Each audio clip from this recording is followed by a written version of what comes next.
Olá, turma, tudo bem? Vamos dar início à nossa aula de número 3. Essa aula, que tem como título Propriedades Físicas e Forças Intermoleculares dos Compostos Orgânicos, vai abordar, como é que os compostos orgânicos, mesmo de diferentes tamanhos e complexidades, quando eles pertencem a uma mesma função orgânica, eles vão apresentar propriedades físicas que vão ser semelhantes ou que vão guardar entre si uma similaridade, né, e uma previsão aí de qual vai ser. E como é que essas forças intermoleculares, né, elas vão explicar muitas dessas propriedades físicas que nós vamos observar nos compostos orgânicos. Então, esse é o nosso tema da aula de número 3.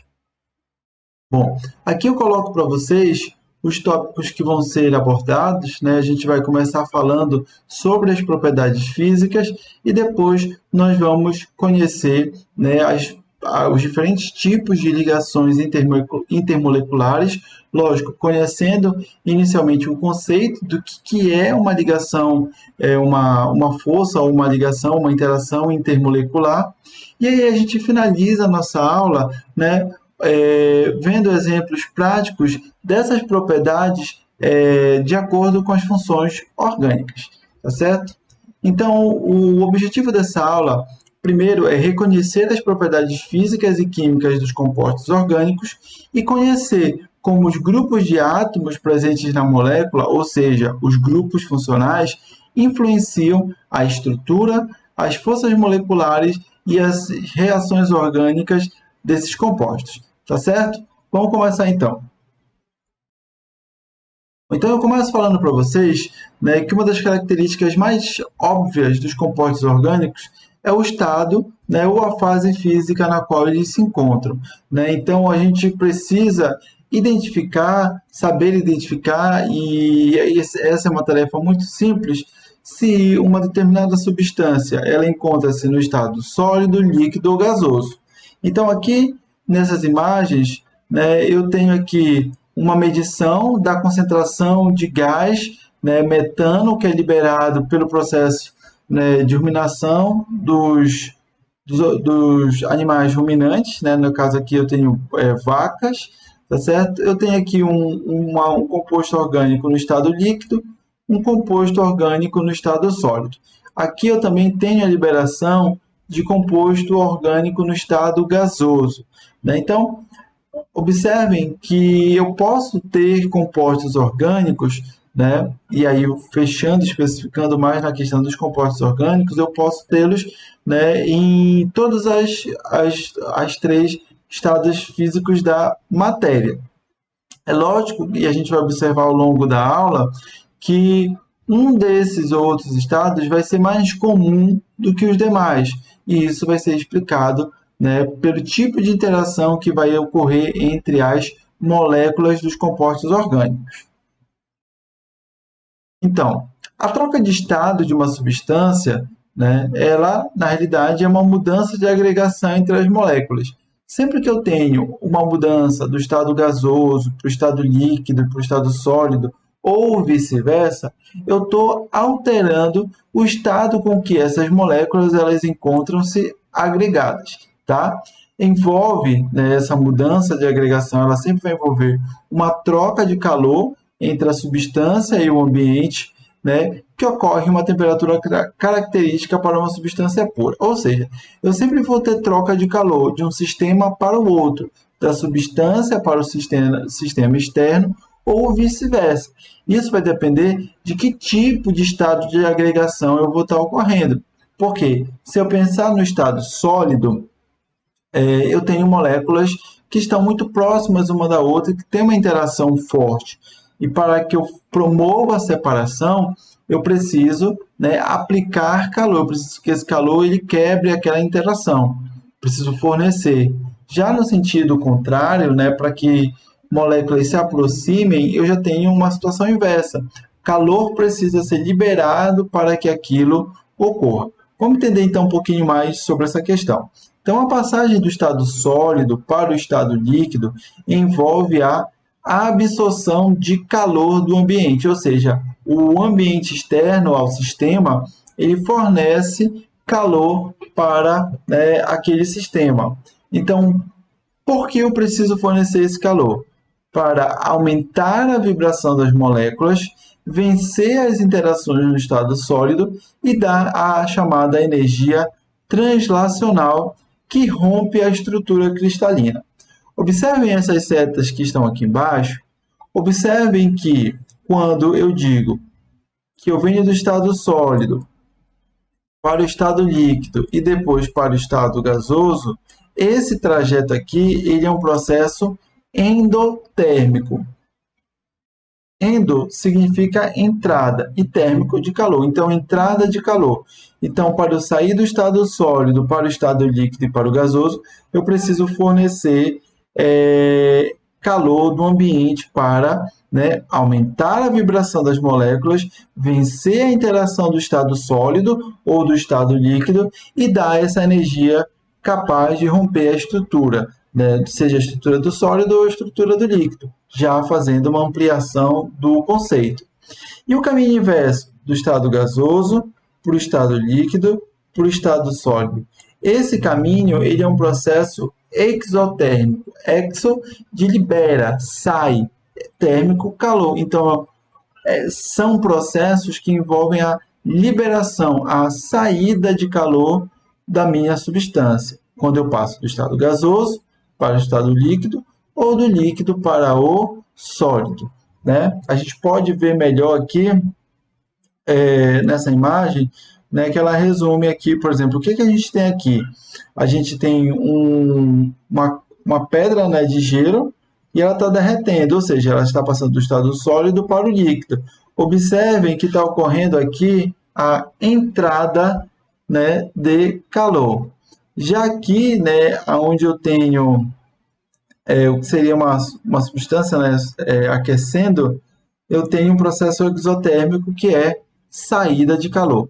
Essa imagem ela serve para a gente memorizar o que é endotérmico e o que é exotérmico. Bom, então diante disso, a gente precisa começar a entender um pouco dessas propriedades físicas, né, e como é que elas estão relacionadas à estrutura molecular.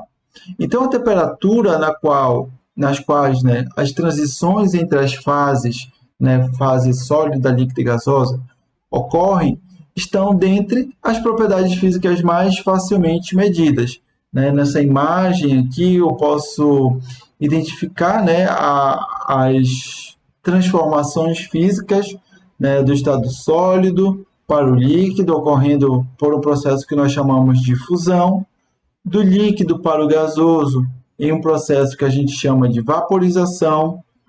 O caminho inverso, gasoso para o líquido, condensação, e do líquido para o sólido, um processo de solidificação.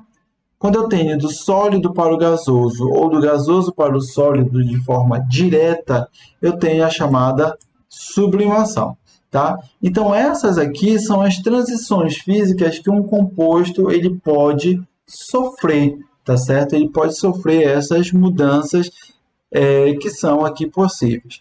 Então, os pontos de fusão, que seria a temperatura para que ocorra esta mudança, e o ponto de ebulição, que é a temperatura para que ocorra esta segunda mudança, eles são muito úteis no processo de identificação e no isolamento de compostos orgânicos.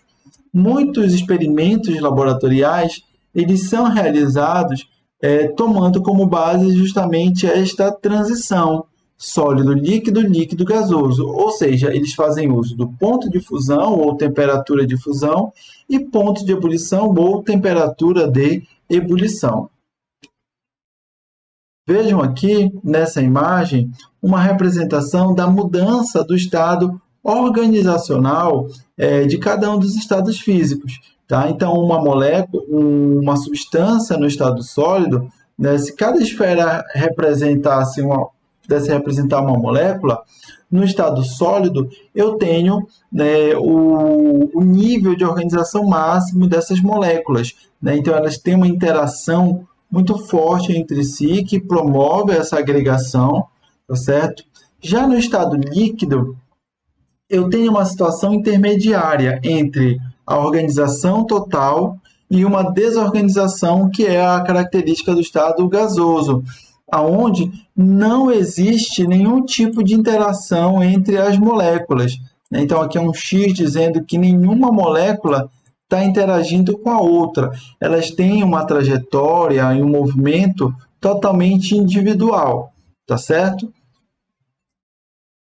E aí, nesse gráfico aqui, a gente entende o que ocorre, por exemplo, no ponto de fusão.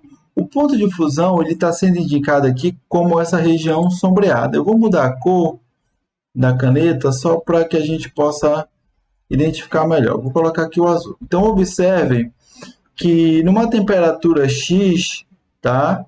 E num tempo, uma temperatura Y, que aqui o eixo Y está a temperatura e no eixo X está o tempo. Então, numa temperatura X e no tempo zero, uma substância qualquer, uma substância pura, diga-se de passagem, ela encontra-se no estado sólido numa temperatura X. À medida que o ambiente externo fornece calor para essa substância, o que ocorre ao longo do tempo? Então, observem que ao longo do tempo eu tenho uma elevação na temperatura. Então, o tempo passa, você precisa olhar para cá, para o eixo X. Então, à medida que o tempo passa, a temperatura ela vai aumentando. Até que chega um ponto, um momento, aonde é atingida a chamada TF, que significa temperatura de fusão. Nesse momento, vejam que eu deixo de ter apenas o estado sólido e passo a ter o estado sólido e líquido existindo de forma concomitante.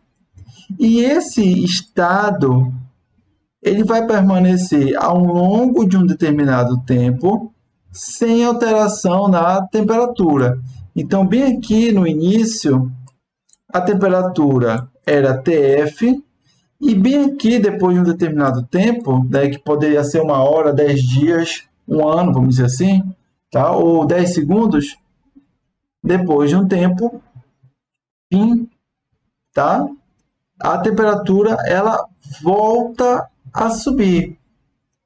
A partir desse momento, eu tenho o fim da temperatura de fusão, ou seja, nesse momento ocorre bem aqui, tá? Ele ocorre a finalização da fusão, e observem que a partir desse momento, por mais que a temperatura aumente, a única coisa que eu tenho no sistema é líquido. Então, eu acabei de representar para vocês o que ocorre, como ocorre graficamente, uma transformação física de fusão para uma substância.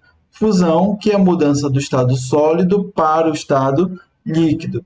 Eu sempre vou ter uma região, tempo, aonde sólido e líquido vão existir de forma concomitante.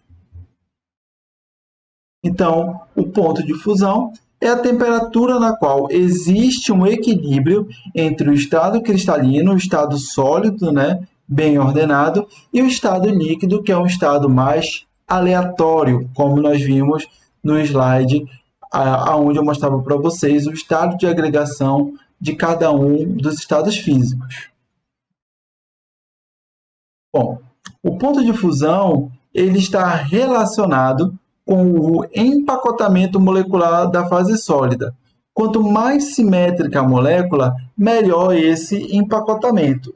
Esse ponto de fusão, que a gente vai simplificar e chamar ele de PF, né, ele vai ter um estado de agregação e que a ele, né, é sugerido, na realidade espera-se, que ele tenha um estado de agregação que seja simétrico. Isso vai garantir a ele até maior estabilidade para sofrer um processo de fusão, tá certo?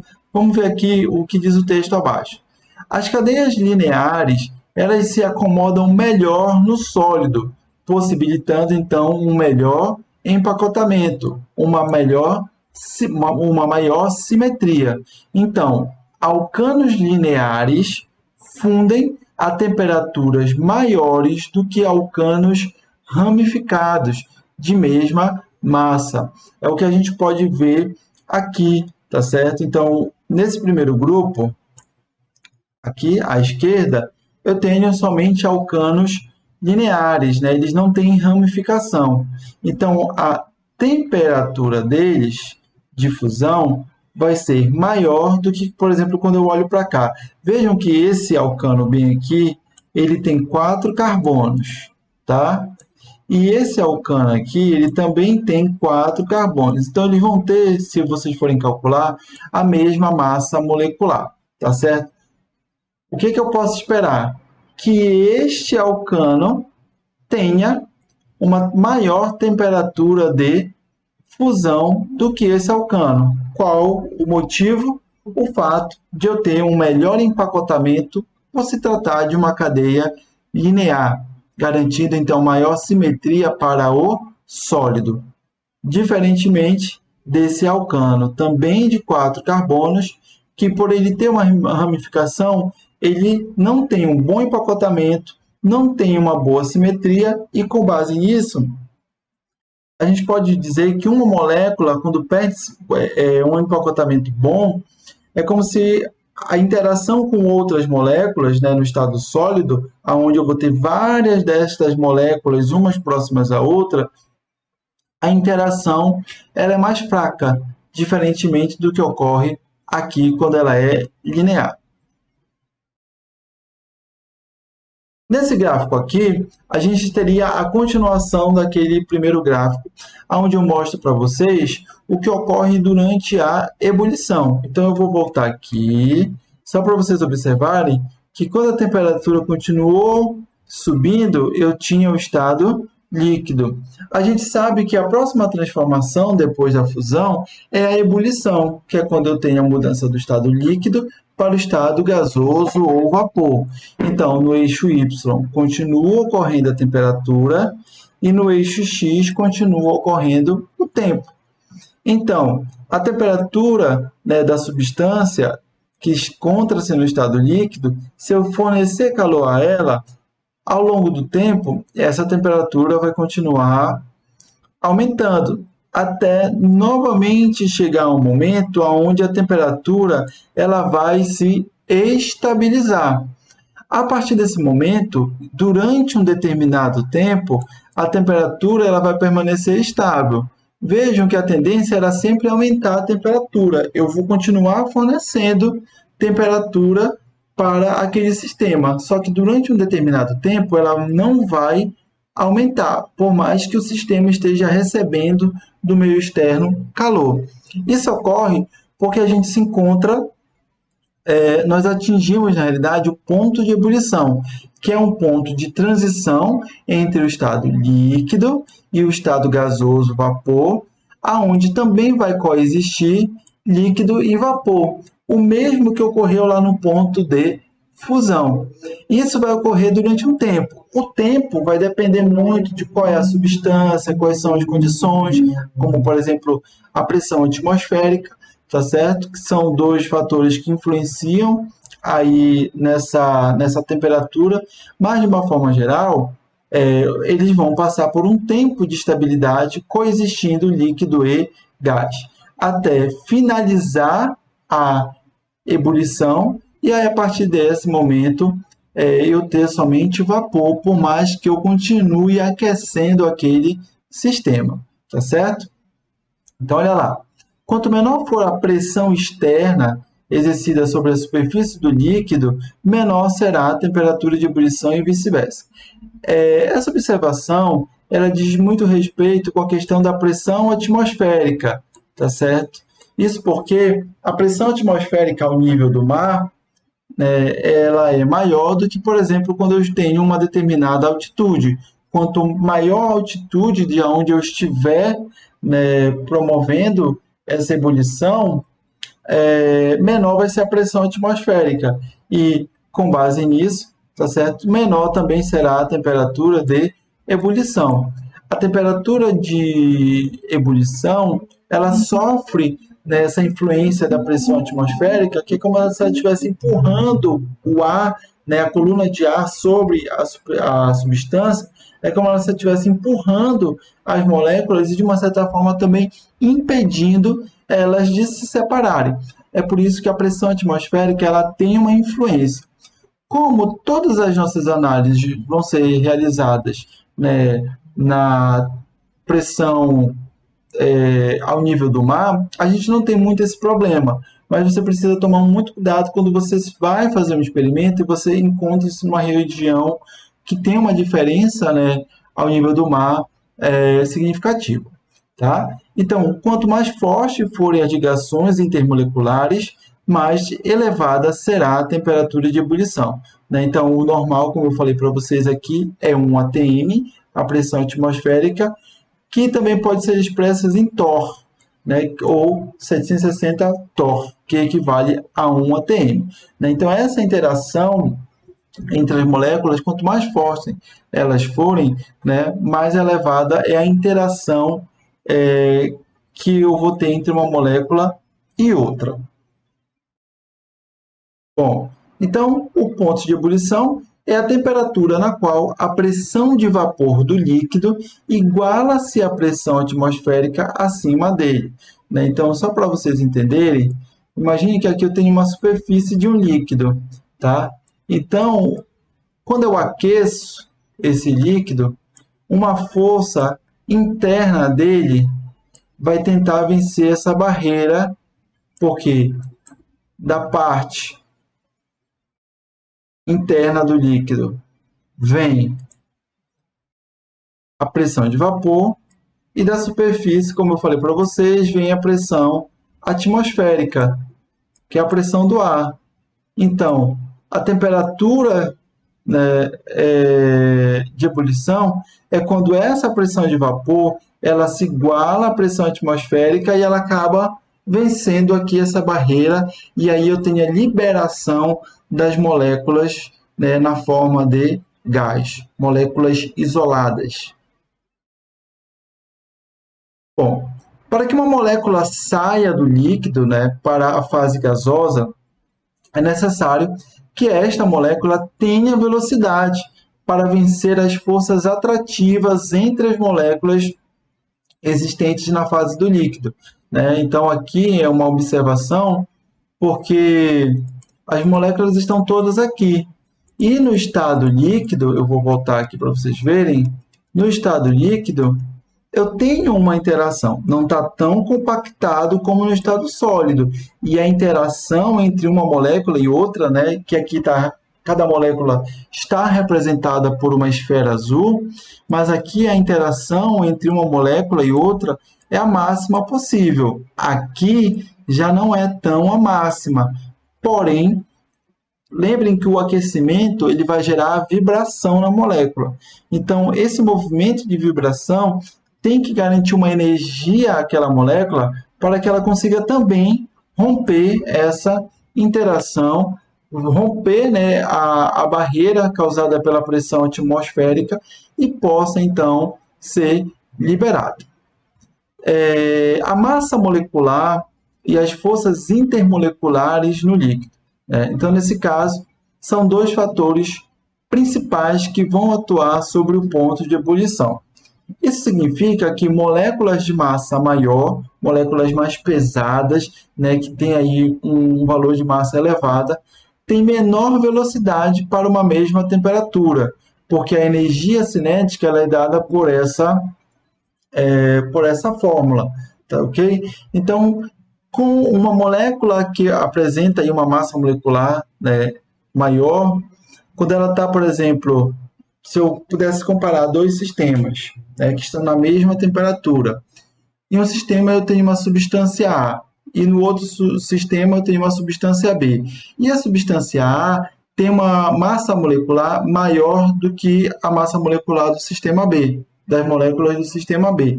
Então, a temperatura que eu preciso fornecer para que as moléculas do sistema A possam ser liberadas, né, ela vai precisar ser maior, justamente por conta da menor velocidade, né, para que essa molécula consiga romper a interação e possa então passar para o estado gasoso. Diferente do sistema B, aonde a molécula, por ter uma massa menor, ela facilmente consegue romper aquela interação devido à sua vibração e passa para o estado gasoso. Tá ok?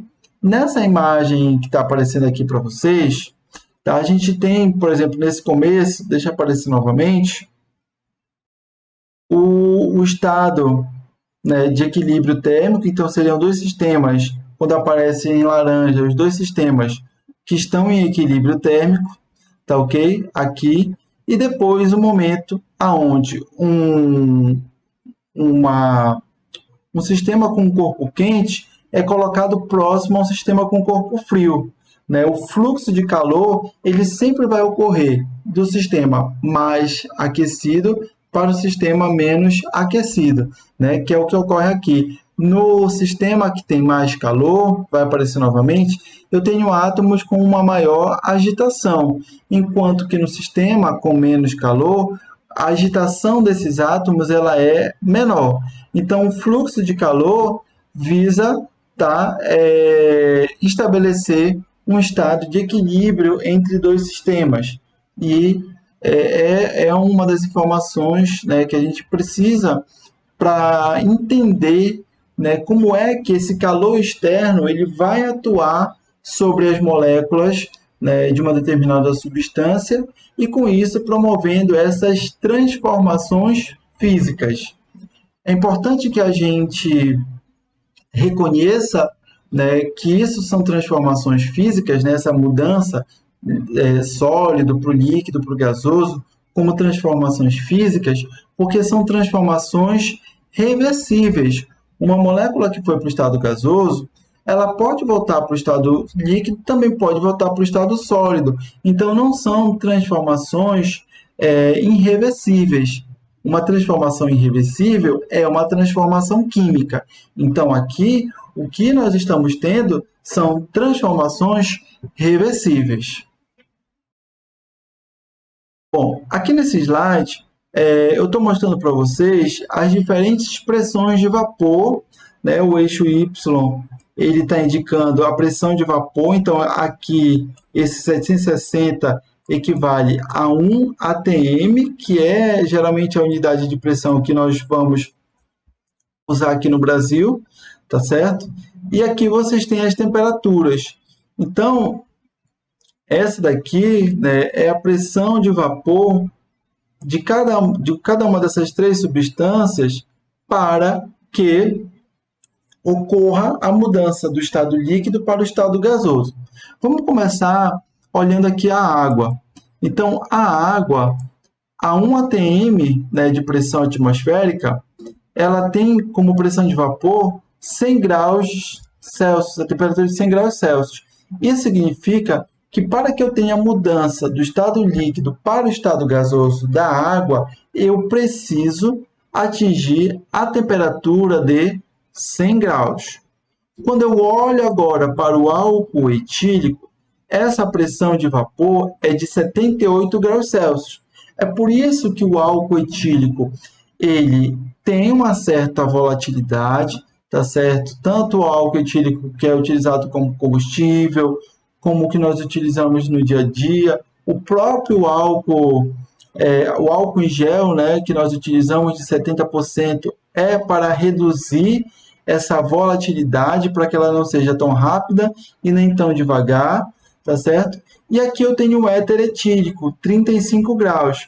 Isso é bem interessante porque nessa temperatura, que é uma temperatura que facilmente aqui em Belém, né, faz, e a gente, até dentro de casa mesmo, 35 graus, o éter ele é extremamente volátil. É por isso que se eu abrir, por exemplo, um frasco de éter, rapidamente ele vai simplesmente esvaziar, porque ele vai ter se volatilizado. Ele passou para o estado sólido, do estado líquido para o estado gasoso.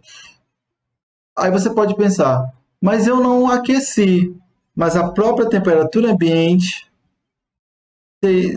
já é o suficiente para que as moléculas ali consigam romper a barreira da interação e possam ser liberadas. É por isso que quando a gente, por exemplo, vai em um hospital, a gente sente muito o cheiro do éter, porque ele é muito volátil. Né? Você provavelmente, se deixasse um frasco, você ia sentir, ao entrar na sua casa ou local, laboratório, você iria sentir o cheiro dele. Tá ok?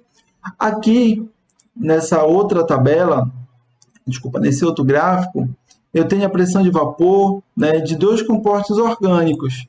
Né? Aqui, né, 800, aqui não está a unidade, talvez seja 800 miligramas de mercúrio, que também é uma unidade, na verdade não é 800, aqui é 760, tá? Que está abaixo de 800.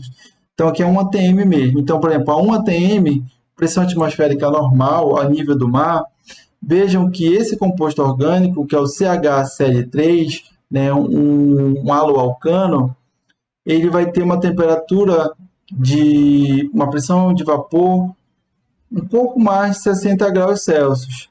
E o tetacloreto de carbono, né, que é o clorofórmio, se eu estiver enganado, me desculpa se eu estiver enganado, tá? Depois o nome eu confirmo para vocês. Ele é quase 80 graus Celsius de temperatura de pressão de vapor. E a água que a gente já viu que é assim. Então, essa pressão de vapor de uma substância é a pressão exercida pelo vapor que está em equilíbrio dinâmico com a fase condensada, né? Ou seja, com o líquido. Líquidos cuja pressão de vapor é alta, né, nas temperaturas ordinárias, né, por volta de 20 graus Celsius, são chamados de voláteis. Né? Então, quando eu tenho aqui, por exemplo, uma pressão de vapor como essa, eu digo que ele é volátil. Tenho aqui duas observações que são bem importantes. A primeira é de que as substâncias iônicas, né, que não é o nosso objeto de estudo dentro da disciplina que vocês estão cursando comigo, mas essas substâncias iônicas, né, que tem aí, elas são ligados, né, são compostos que são ligados através de ligações iônicas, elas vão ter, quando comparadas com as substâncias covalentes, né, as próprias substâncias orgânicas, elas têm ponto de fusão e ebulição elevados, são geralmente sólidas, tá? Porque os cátions e ânions eles se atraem fortemente através de uma atração eletrostática e a dificuldade de afastá-los se traduz na dificuldade de fundir e ferver as substâncias iônicas. Né? Vamos pegar como exemplo o sal de cozinha. O sal de cozinha é uma substância iônica. Muitos sais, né, dentro do laboratório, eles são iônicos e eles vão ser encontrados no estado sólido, justamente por eles apresentarem essa característica de ter um ponto de fusão e pontos de ebulição elevados. Né? Isso faz com que eles sejam sólidos na própria temperatura ambiente. Essa elevação está relacionada, né, esse valor elevado está relacionado ao fato de ter cátions e ânions, né, que são atraídos por atração eletrostática, é uma força bem elevada, tá ok?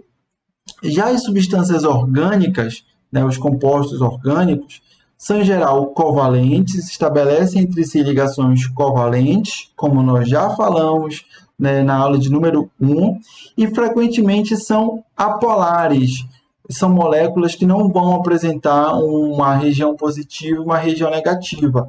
Né? Eu vou ter uma ligação cuja a interação, né, entre os dois lados é muito próximo, né? Então a eletronegatividade entre os átomos é muito próximo, né? Então, como consequência dessas características, geralmente as substâncias orgânicas vão ter pontos de fusão e ebulição baixos, né, menores do que as substâncias iônicas e geralmente vão ser encontrados no estado líquido ou no estado gasoso. Poucos compostos orgânicos vão ser encontrados no estado sólido. Eu vou ter alguns casos, mas são bem poucos. A grande maioria encontra-se no estado líquido e no estado gasoso. Aqui nessa tabela, eu posso observar, né, o ponto de fusão e o ponto de ebulição, né, de alguns compostos orgânicos. Vejam que o ponto de ebulição está expresso em termos de 1 atm de pressão. Então, vejam lá, o metano, né, menos 182,6. Considerando que a nossa temperatura ambiente de 20 a 30 graus Celsius, né, então o metano não vai ser encontrado no estado sólido, porque a menos 182 ele já passa do estado sólido para o líquido. Poderia ser encontrado no estado líquido, na temperatura ambiente? Não, porque o ponto de ebulição, que é a temperatura na qual ele passaria do estado líquido para o gasoso, já é muito baixo, menos 162. É por isso que o metano só é encontrado na natureza na forma de gás. A mesma coisa vai ser o etano, o eteno, o etino, tá? Se a gente for, que são alcanos, né? Mas se a gente for olhar aqui, olha, por exemplo, o clorometano.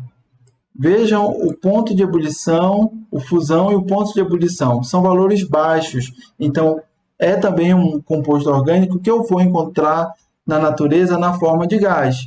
Diferente, por exemplo, do cloroetano, que eu posso, dependendo da região, encontrar ele na forma líquida, porque a sua temperatura de ebulição é de 13 graus Celsius. A gente não vai encontrar ele aqui, por exemplo, em Belém, né? Na natureza, no estado líquido. Mas em regiões mais frias ele pode ser encontrado. Álcool etílico. Vejam o acetaldeído, né?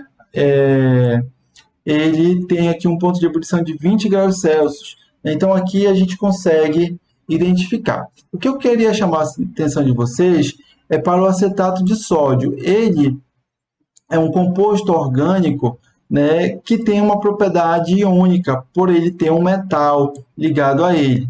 Vejam que o ponto de fusão, tá, que é a temperatura que ele precisa para passar do estado sólido para o líquido, é extremamente elevada quando eu olho para qualquer outra das que eu mostrei aqui para vocês, 324 graus Celsius.